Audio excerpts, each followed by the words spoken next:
Part two. Yeah, so, I mean, I would go to parties and, you know, Hollywood, and there'd be these good looking women standing there, and I'd start talking to them and find out they were escorts, and weren't interested in hanging out with me or, just kind of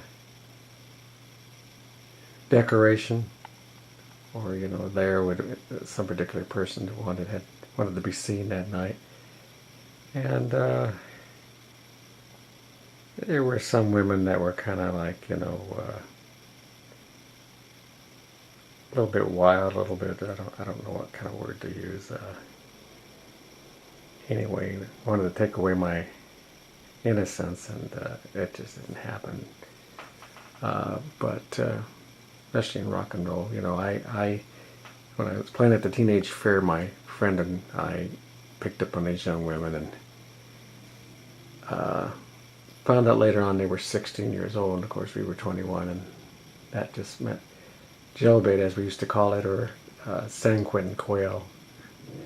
Uh, we'd get a date with them, and then when we'd go to pick them up and get on the date, we'd find out, they were young, and it usually didn't, work out. And so, I had maybe five, real good girlfriends, before I got married. And yeah, I mean, for me, it was well worth waiting, till I was about 30 to get married. And the rock and roll chicks just weren't for me. I knew guys that did, marry those kind of girls, and it worked out for them, but not for me.